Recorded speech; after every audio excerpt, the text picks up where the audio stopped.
Okay, dann begrüße ich erstmal alle, die ich jetzt sehen kann, zu dem Roundtable, zur virtuellen Kaffeebar, Espresso-Bar, wie auch immer, zum spannenden Thema Robotik in der Baubranche, Bord und Beton. Im Grunde auch hier um das Thema Mensch-Roboter-Problematik oder Zusammenarbeit auf der Baustelle. Das ist ja ein großes Thema.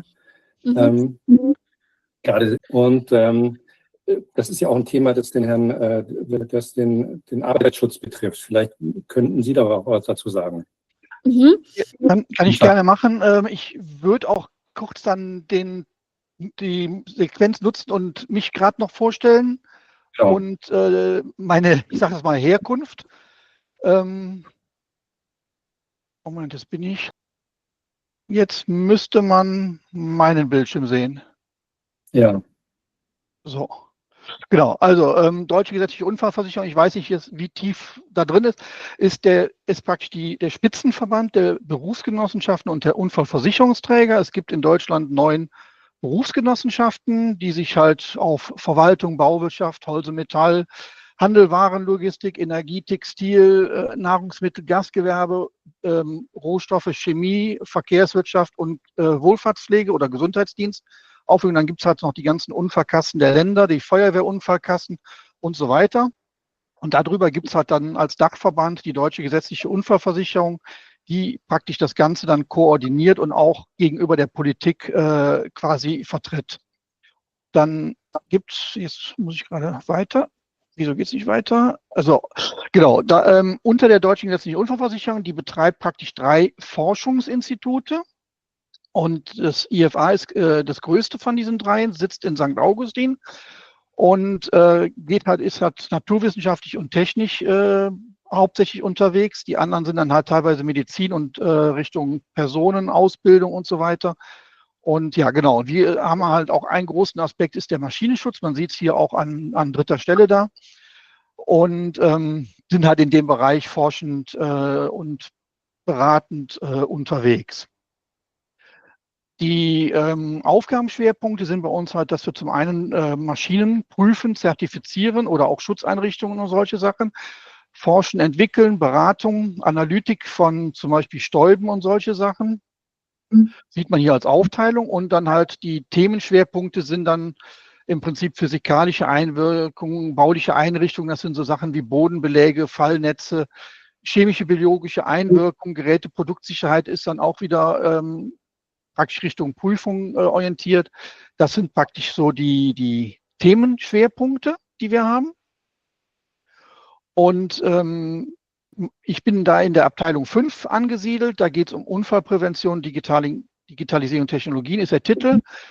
Wir kümmern uns halt zum Beispiel um alles, was nur so Richtung VR läuft, dass man halt Arbeitsumgebungen simuliert und analysiert.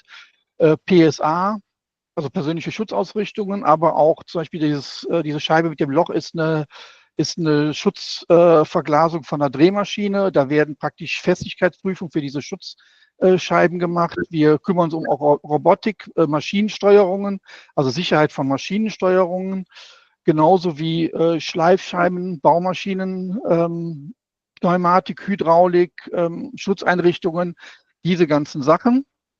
Und in dieser Abteilung gibt es dann halt nochmal ein Referat, intelligente technische Systeme und Arbeitswelt. Und da sind halt, wir kümmern uns tatsächlich dann um Sensoriken, Steuerungen und Maschinen, also Maschinensteuerungen. Da geht es zum Beispiel um so Sachen wie Fahrzeughebebühnen, Robotik halt, aber auch Absicherung von Maschinen oder von Staplerbereichen, Baumaschinen auch. Ist auch ein ganz großes Thema mit Kameraüberwachung, Ultraschallüberwachung, dass man Rückraum zum Beispiel Überwachung macht. Der Herr Bös wird es wissen, hat mit Sicherheit auch da schon Kontakt gehabt. Genau, diese Sachen laufen bei uns. Und meine Schwerpunkte wären dann im Prinzip, angefangen habe ich als Prüfer, habe dann halt mobile Bediengeräte, Laserscanner, unten das ist praktisch quasi ein kamerabasiertes Lichtgitter, Steuerungen, um auch Hubmaschinen. geprüft, bin dann mehr in die Beratung gewechselt. Da geht es dann tatsächlich um, wenn man Unfallgeschehen in bestimmten Bereichen feststellt, werden halt diese Sachen bei uns untersucht. Man schaut halt nach, wie kann man diese Unfälle vermeiden. Zum Beispiel Quetschunfälle bei Hebebühnen oder bei Therapieliegen waren eine Zeit lang sehr groß. Dann waren es tödliche Unfälle in Zoos. Da ging es dann um die Absicherung von Tiergehegen, Tiger, Löwen und so weiter. Aber halt auch dann, wenn zum Beispiel im Schiffsbau dann neue Fertigungssachen entwickelt werden, dann berate ich schon mal solche Firmen bei der Umsetzung.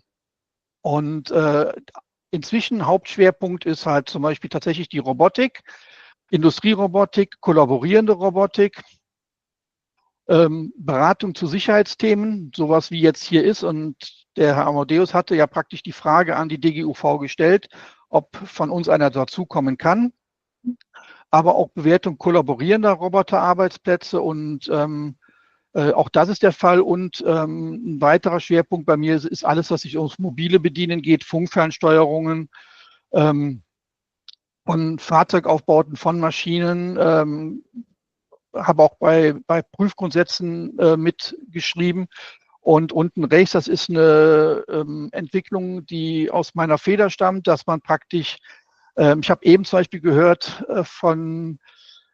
dass sie auch die Maschinenfreigabe zum Beispiel über ein Tablet machen.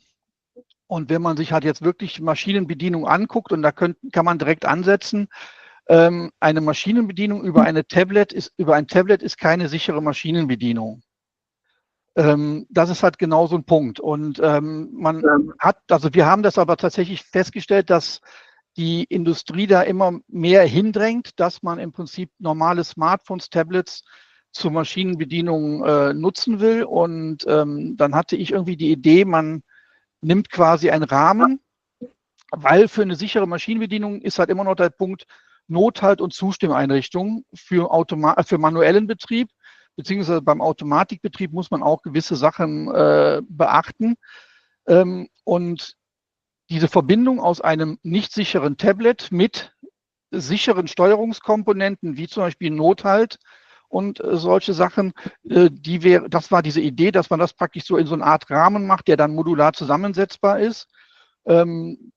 Das war eine Idee, die ich vor vielen Jahren hatte, die wir dann auch publiziert haben und die es jetzt tatsächlich auch als Produkt gibt. Ein weiterer Punkt ist... Darf ich da kurz zu ergänzen? Ja, natürlich. Ja, das ist total toll, dass Sie das sagen. Und vielleicht, wir wurden vom TÜV beraten, hat auch der TÜV Ihr Paper gelesen oder Ihr Produkt empfohlen. Ich habe das nur noch nicht gesehen. Wir haben das jetzt selber gebaut mit dem Notausknopf, diesen Rahmen, um sicherheitskonform zu sein. Deswegen, wir müssen uns die ganze Zeit an diese Anforderungen richten, aber cool zu wissen, dass es das extra gibt, weil wir uns jetzt die Mühe gemacht haben, es selber zu bauen. Ja, also es gibt inzwischen einen Hersteller, ACD heißen die. Mhm. Die haben 2 Produkte auf den Markt gebracht. Einmal praktisch sehr vergleichbar mit dem Rahmen, den wir damals vorgestellt haben. Und dann gibt es aber auch noch eine kompaktere Version. Okay. Wie heißen die 2 Hersteller? ACD heißt der Hersteller, ist ein Hersteller. Ein Produkt heißt SP200, das zweite ist ganz neu, weiß ich noch nicht. Da habe ich nächste Woche nochmal ein Gespräch mit der Firma. Okay, cool, danke. Noch eine naive Zwischenfrage. Es gibt ja diese Cobots in der Industrie eigentlich schon, sind ja gang und gäbe. Warum ist das so auf der Baustelle noch nicht oder noch nicht so umsetzbar? Oder was ist da das? Also ich denke mal, es hängt zum einen mit den Umgebungsbedingungen zusammen. Also ich sage mal, die Hersteller wahrscheinlich, die an der Stelle sich vielleicht noch nicht trauen. Und ein Punkt ist tatsächlich auch, und deswegen bin ich sehr froh, dass Sie uns eingeladen haben, ist halt der Aspekt auch, wir hören immer so, die Roboter sind auf der Baustelle, kein Mensch muss dazugehen, aber man kann dazugehen. Und das ist immer das Problem, auch in der Industrie. Es gibt einen separierten Betrieb, das heißt, man hat Schutzzäune zwischen Roboter und Mensch. Oder halt, man hat einen offenen Bereich und dann ist es quasi ein kollaborierender Betrieb und dann müssen auch gewisse Sachen eingehalten werden. Es darf nicht zu Kollisionen zwischen Mensch und Maschine kommen. Das muss verhindert sein. Entweder indem man zum Beispiel Abstände überwacht oder dass man dass man, wenn es zu Kollisionen gibt, das geht auch, dann gehe ich gerade mal eine Folie zurück, dann ist man hier in diesem Kleinrobotikbereich, dann gibt es so einen sogenannten Schmerzschwellenkadaster. Darüber wird festgelegt, wenn es Kollisionen stattfindet, wie zum Beispiel hier unten ist das dargestellt, der Roboter stößt gegen die Hand, dann gibt es feste Grenzwerte, welche Kräfte dürfen da auftreten, damit keine Verletzungen eintreten. Beziehungsweise das Schmerzschwellenkadaster, das heißt auch deswegen Schmerzschwellenkadaster, weil wir gehen nicht auf die Verletzungsschwere, also es ist ein Vorstudium, weil es vorhersehbar ist, dass es zu Berührungen kommt, darf dann nur der Schmerzgrenzwert erreicht werden und nicht eine Verletzung. Also das ist anders, als man es, ich sag mal, ansonsten in der Arbeit, im Arbeitsschutz hat, dass man immer die Verletzung als Grenze einsetzt, setzt man bei diesen kollaborierenden Robotern die Schmerzschwelle als Grenze ein. Das ist ja kurios. Ich kann da auch noch was zu sagen, warum wir uns gegen den Cobot entschieden haben, weil es ist natürlich schon so, dass man die Zertifizierung dann einfacher gestalten kann. Aber ein Cobot braucht, also wir brauchen auf der Baustelle sehr viel Kraft natürlich und ein Cobot im Leichtbau hat das nicht. Und deswegen müssen wir uns für Roboter entscheiden, die einen großen Payload hat, nennt man das, mindestens 30 Kilogramm, trotzdem im Leichtbau gebaut sind, aber dann ist es nie ein Cobot, weil die dann, wenn eine Kollision entsteht, viel zu dolle Verletzungen hervorruft. Und deswegen funktioniert diese Kombination gar nicht. Und wir müssen natürlich auch die Zäune einhalten und der Mensch muss dahinter stehen. Ja, deswegen ist das Stichwort Cobots immer so schön. Da gibt es immer wunderbare Showcases mit irgendwelchen Cobots. Aber das ist eigentlich in der Regel Spielzeug, was da gemacht wird. Ne? Da kann man mal schön auf einer Platte, kann man mal irgendwo so eine 3 mm Bohrung irgendwo machen. Wobei, wenn man dann anfängt, darüber nachzudenken, was mit dem Bohrer schon wieder passieren kann, dann ist das auch schon wieder nicht sicher. Also da gibt es viele Gründe, warum das mit Cobots auf der Baustelle so nicht funktioniert. Aber ich sag mal, es wird Sachen geben, wenn man, ich sage jetzt mal, Farbaufträge zum Beispiel oder sowas. Das kann ich mir gut vorstellen, das kann man auch mit Cobots realisieren, weil da keine großen Gewichte zu stemmen sind. Man hat eine definierte, definiertes Gewicht, was halt nicht am Tool Center Point zum Beispiel ist, sondern oder auch am Tool Center Point ist es halt im Prinzip nur die Sprühpistole und ansonsten hat man den Farbtank zum Beispiel, ja, wie Sie es auch haben, als Kofferraum, sage ich jetzt mal. Da könnte ich mir sowas vorstellen, aber dann kommt der nächste Aspekt, die Bewegungsgeschwindigkeiten, weil man muss immer überlegen, die Kraft, die auf die Person einwirkt, hängt zum einen von dem Gewicht, was auf sie eindringt, sage ich jetzt mal ab, und von der Geschwindigkeit. Weil wir reden hier nicht einfach nur von statischen Kräften, sondern wir reden von dynamischen Kräften, die da auftreten dürfen. Ich hätte eine Frage an den Herrn Richter. Sie hatten ja das mit so einem omnidirektionalen FTF haben Sie ja als Basis genommen. Richtig. Wie gut sind diese Teile auf einer doch sehr rauen Bauumgebung? Weil ich sag mal, man kennt es aus dem Industriebereich, dass die halt einen Fließbeton brauchen mit glatter Oberfläche, damit sie ihre Positionspräzision, sage ich mal, hinkriegen. Und jetzt sehe ich, dass die Dinger auf dem Baubereich eingesetzt werden, wo wir doch eigentlich sehr raue Oberflächen haben, viel Schmutz. Funktioniert das da gut? Tatsächlich kann ich Ihnen das noch nicht beantworten. Also wir sind ja noch dabei, unseren Prototypen aufzubauen. Wir haben es aus dem Grund uns dafür entschieden, weil es halt ja einfach geeignet ist, um unter sehr engen Platzverhältnissen irgendwie bestimmte Fahrmanöver zu realisieren. Aber wir haben da tatsächlich auch so eine gewisse Skepsis, ob sich das ja auf einer ganz normalen Grundplatte dann wirklich auch gut schlägt. Ja, wobei man natürlich schon auch sagen muss, ich sag mal, in dem Moment, wo das Mauerwerk errichtet wird, haben wir keinen, super glatten Estrichboden, natürlich nicht. Aber wir haben schon eine einigermaßen saubere Betonoberfläche. Richtig, genau. Also wir sind. Ich glaube schon, dass das funktionieren soll.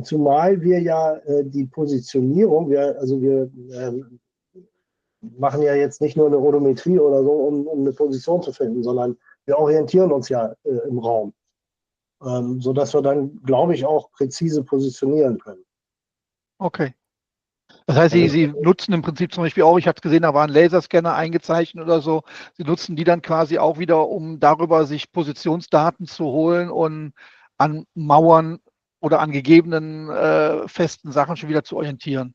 Genau, wir orientieren uns an den schon verlegten Steinen, muss man vielleicht dazu sagen. Wir fangen an, wenn die Kimmschicht, also die erste Steinschicht, schon verlegt ist. Mhm. Also, dass diese Unebenheiten in der Grundplatte, die werden ja quasi die auszugleichen automatisiert. Das ist uns doch noch eine Nummer zu schwer. Deswegen wird die erste Steinschicht noch von einem Maurer klassisch verlegt und dann haben wir auch gleichzeitig etwas für den Roboter, woran er sich orientieren kann. Okay. Also wenn ich inzwischen mal fragen darf, diese Orientierung ist ja natürlich ein zentrales Thema im Grunde in der ganzen Baustellenrobotik, weil sie ja da so ein sich veränderndes, eine sich ständig verändernde Umgebung habe. Ist das ein Thema, das jetzt wirklich, wo noch viel experimentiert wird, wo viele verschiedene Ansätze, wo es verschiedene Ansätze gibt, gerade in diesem Thema der Automation, der Sensorik und des Wahrnehmens auf der Baustelle? Oder gibt es da schon eine Richtung, in die es gehen wird? Also ich sage mal, 95 oder 99% der Roboter, die eingesetzt werden, nutzen eine Totalstation. Das ist im Prinzip der Stand der Technik. Das ist ja im Prinzip die wird irgendwo aufgestellt. Das ist so ein zielverfolgender Laser. Man hat ein Prisma auf der Maschine und der ermittelt die Position dann halt in einem absoluten Baustellenkoordinatensystem.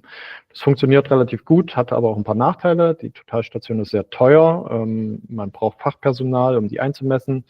Und man braucht immer eine direkte Sichtverbindung. Und ein großer Nachteil ist auch, dass wir damit quasi uns in einem absoluten Koordinatensystem bewegen. Das muss man sich so vorstellen. Ich habe einen Bauplan und ich lege den Stein, oder der Bauplan steht, dieser Stein muss bei 3,15 Meter und 2,16 Meter als Koordinaten irgendwie abgelegt werden. Und dann wird das genauso gemacht.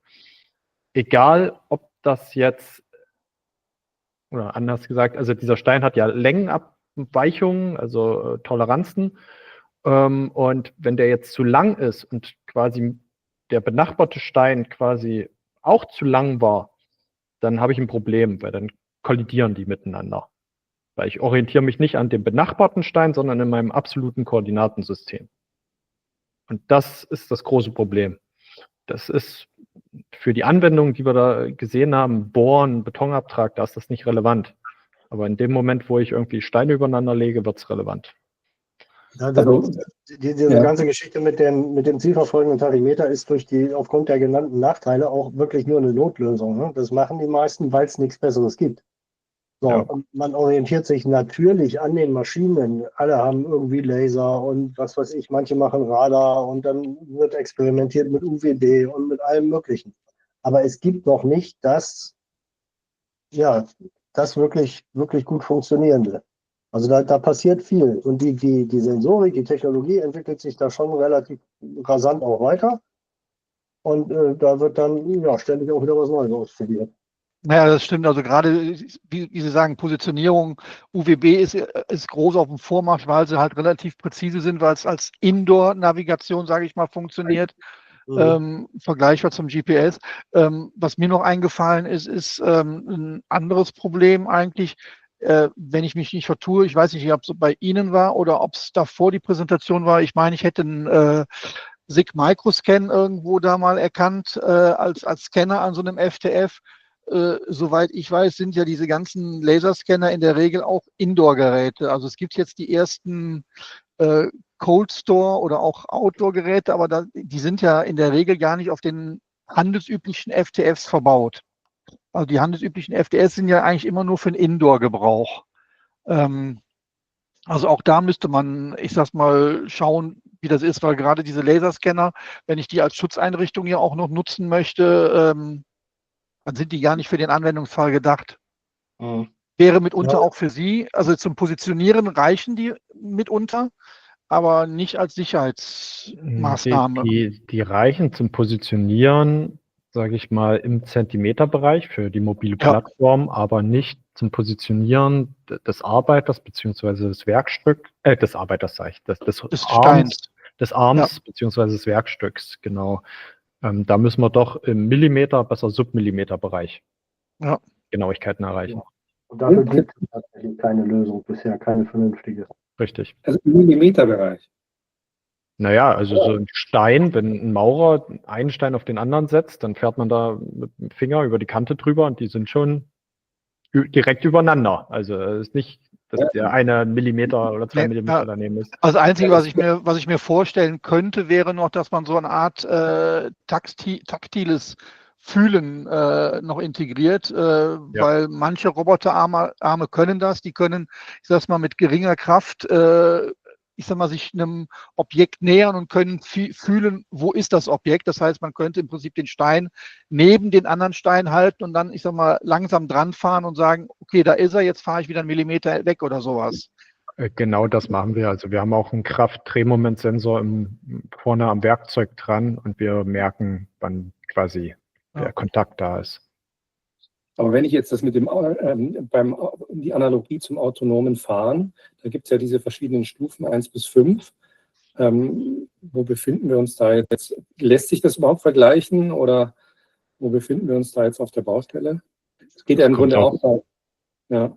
Das kommt aufs System an. Also das ist ja jetzt, also für manches haben wir noch gar nichts, da sind wir quasi noch bei 0 oder 1 für manche Prozesse und jetzt bohren, was so ein häufiger Anwendungsfall ist, also was Baubot macht, was Hilti macht mit dem JBot, da würde ich vielleicht 3 sagen. Okay. Aber ist das überhaupt, also wir haben ja auch vorhin über Mensch-Maschine-Kollaboration auf der Baustelle gesprochen. Momentan braucht man ja immer noch eine Person, die daneben steht, die das steuert dann oder so richtig autonom ist das Ganze ja noch nicht. Also scheitert das sowieso an den Vorschriften oder an den Regularien oder ist das bei manchen Robotern, die eben keine Gefahr darstellen, eben dann doch möglich? Oder weil wir haben ja auch dann verschiedenste Maschinen, verschiedenste Roboter auf der Baustelle. Also es ist ja nicht ein automatischer, ein autonomer Prozess, sondern das ist ja auch immer ein Zusammentreffen von verschiedensten Prozessen. Aber die Aussage, ein Roboter, der keine Gefahr darstellt, ist schon ziemlich Gefahr. Herbeigezogen. Das ist schon sehr mutig. Weniger Gefahr. Also Sie haben ja vorhin oder sagen wir mal, es gibt ja eine Skala. Also wo würden Sie denn den Maurerroboter jetzt hier zum Beispiel einstellen? Man muss sich das anschauen. Also ich weiß ja nicht, wie gesagt, die sind ja noch in der Entwicklung. Also ob man sich über ich sage es mal, Sicherheit für daneben oder ich sage jetzt mal, also was man sich ja immer überlegen muss, also ich sage mal, wenn ich jetzt so einen kollaborierenden Roboter habe, wo ich keinen Schutzzaun drum habe. Ja, also das heißt, der Arbeitsraum ist frei. Es muss gar nicht mal so sein, dass die Person, also es gibt dass ich praktisch mit dem Roboter Hand in Hand arbeite. Das gibt es, wenn ich irgendwelche Sachen zusammenstecke. Ja, die Feinfühligkeit des Menschen und der Roboter hält mir was hin. Das ist praktisch wirklich dann, dass ich zusammenarbeite. Aber es gibt halt auch das andere, dass ich praktisch neben dem Roboter arbeite. Zum Beispiel, ich sag mal, es könnte sein, dass der Roboter, ich sag mal, die Seriensteine legt und der Mensch daneben bereitet schon mal die Ecken vor oder sowas. So, dann haben die eigentlich nichts miteinander zu tun. Aber man muss ja dann immer überlegen, was passiert denn, wenn der Mensch, der daneben steht, sieht, dass was am Roboter falsch läuft. So, und dann sage ich immer als Beispiel, was ist mit dem fallenden Messer? Jeder weiß, dass man einem fallenden Messer nicht hinterhergreift. Aber damit es nicht mit der Spitze auf den Boden kommt, der vielleicht noch aus Holz ist, greife ich doch hinterher. Das heißt, der Mensch ist schon so programmiert, dass er versucht, aus der Reaktion heraus Fehler zu beheben im Vorfeld. Und auch genau das muss man bei Robotern betrachten. Das heißt, der Roboter macht seine Arbeit, er merkt überhaupt nicht, dass irgendwas verkehrt läuft. Das kann ja auch sein, die Steuerungen von Robotern sind ja nicht an sich sicher in dem Moment. Was man einem Roboter sicher machen kann, ist, dass er sich nicht über bestimmte Grenzen hinaus bewegt. Dass er Positionen sicher anfährt, das gibt es noch nicht bei Robotern. Bei keinen, bei Industrierobotern nicht, bei kollaborierenden Robotern ist das alles nicht der Fall. Die Positionen, die werden alle angefahren. Und wenn ich zum Beispiel reinkomme und ich habe plötzlich Synchronisationsproblem, dass ich über gleiche Achswinkel fahre, dann kann es zu unkontrollierten Bewegungen kommen. So, und in dem Moment, wenn dann eine Person da steht, dann kann sie auch getroffen werden. Ja, also das heißt, deswegen entweder heißt es separieren oder ich muss mir überlegen, wie kann ich es sicher gestalten, dass die nebeneinander arbeiten. Genau, und separieren ist in der Regel bei Bauanwendungen einfach nicht möglich.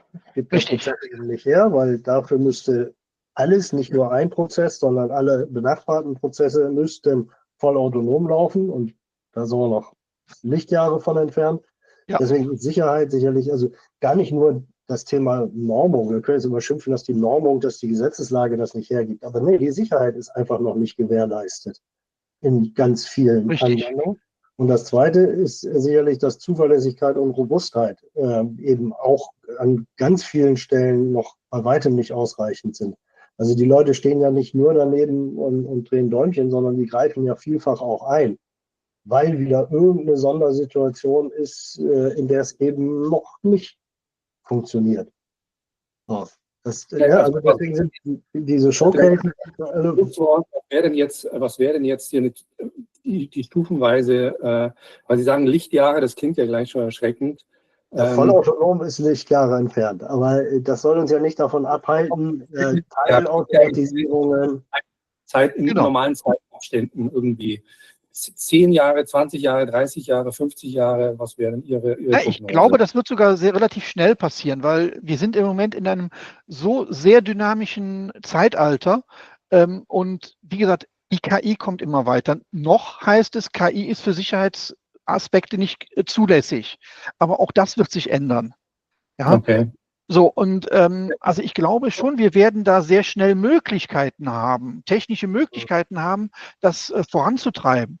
Aktuell ist es noch sehr schwer und was Sie eben so sagten, im Vergleich zum autonomen Fahren. Also ich würde sagen, wir sind aktuell noch in Stufe 1, also ganz am Anfang, weil wir einfach noch nicht dieses fertige Produkt haben. Ja, also es sind alles noch Randbereiche. Ich habe eben immer wieder gehört, wir haben abgegrenzte Bereiche und so weiter.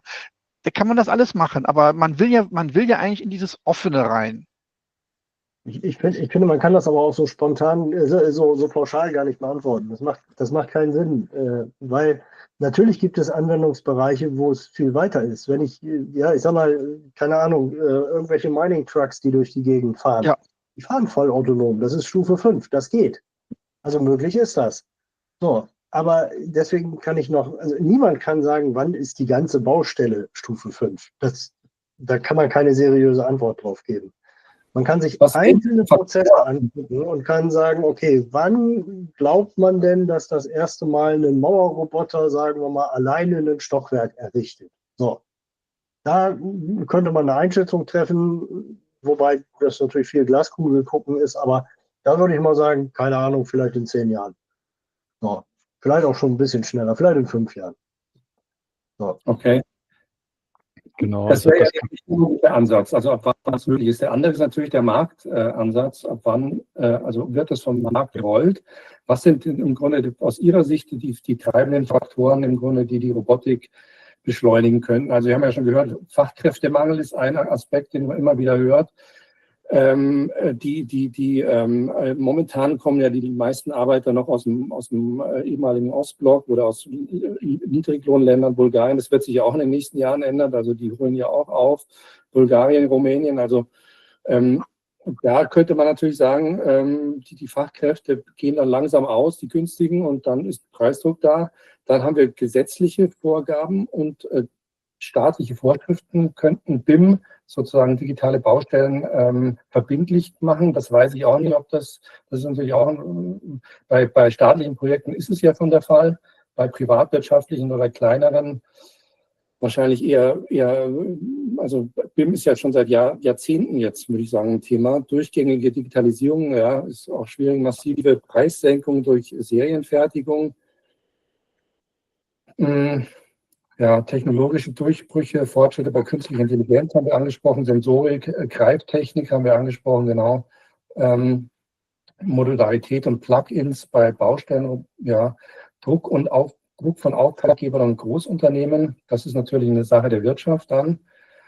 Und Arbeits- und Gesundheitsschutz, strengere Arbeitsschutz- und Sicherheitsregeln könnten den Einsatz von Robotern beschleunigen. Aber das ist ja eher auch nicht der Fall.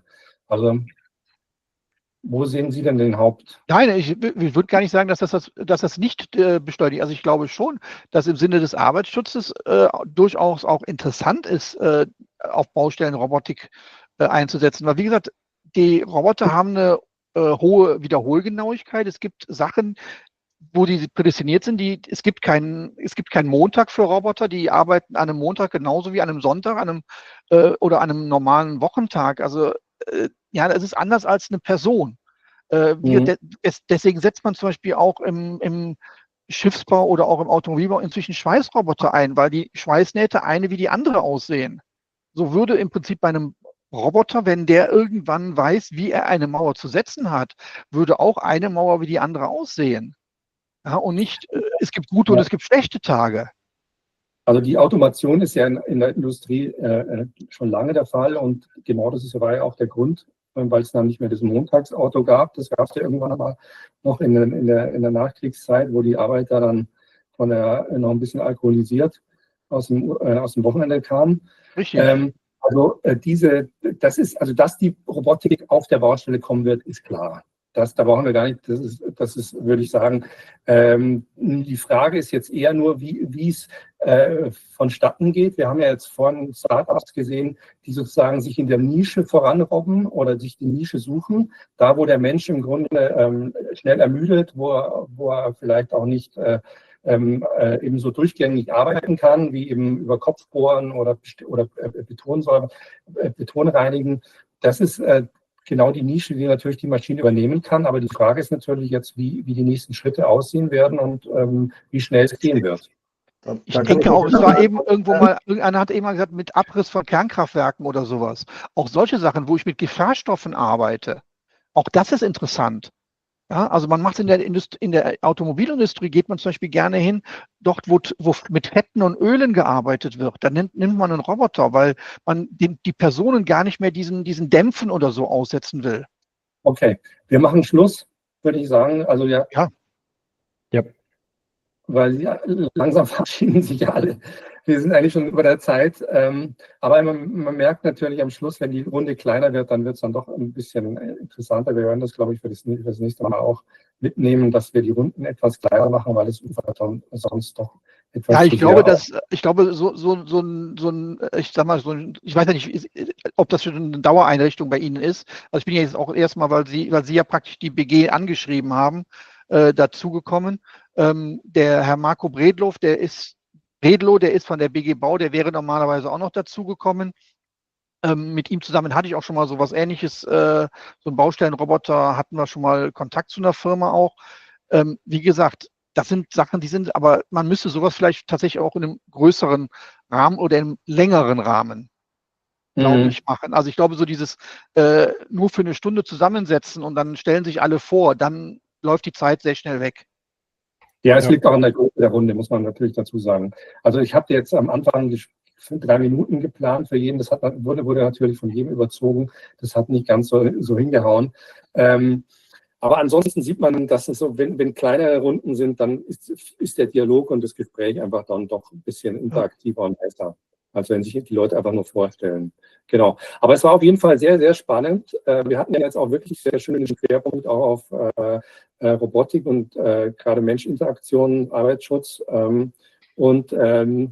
Die TU Dresden konnte sich auch mit zwei Teilnehmern vorstellen. Also ist ja auch nicht zu kurz gekommen. Herr Richter, Sie sind ja auch noch da. Genau. Also ich hoffe, es hat allen Teilnehmern oder den Teilnehmern, die noch übrig sind, den zwei, hat es gefallen. Ich würde mich freuen, wir machen das häufiger. Wir haben jetzt natürlich verschiedene Schwerpunkte. Wir haben ja nicht nur Robotik, sondern wir haben ja auch Baumanagement oder andere Themen, gerade im Bereich KI, die wir voranbringen wollen und mit anderen Startups, wo es dann eben nicht um die Baustelle geht, sondern eben auch die Bauplanung und diese ganzen Prozesse, die ja jetzt auch mit KI schon gelöst werden. Aber das Thema Baustelle und Robotik ist natürlich eines der zentralen Themen der Zukunft und wird es auch bleiben, auch in den nächsten Jahren. Genau. Und wenn Sie praktisch in dem Bereich Sicherheit oder Arbeitssicherheit praktisch nochmal dann entsprechend halt, ich sag mal, dann Auskunft haben wollen, dann dürfen Sie sich gerne wieder melden. Ich würde das dann entweder der Herr Marco Bredlow, also Sie müssten inzwischen den Kontakt auf jeden Fall haben. Habe ich. Wenn Sie den und mich anschreiben, dann würden wir auf jeden Fall das entsprechend bei uns im Hause vertreten. Genau, super. Und von der TU Dresden, wir bleiben ja in Kontakt, Sie sind ja Mitglied. Ja. Und wir würden ja auf jeden Fall in Ihren nächsten Projekten dann auch nochmal, können Sie sich dann melden. Wenn Sie sagen, morgen ist der Spatenstich, dann geht es ja auch mit Ihren, und das Thema des Maurerroboters wird jetzt auch, ich weiß nicht, wie da die nächsten Schritte sind.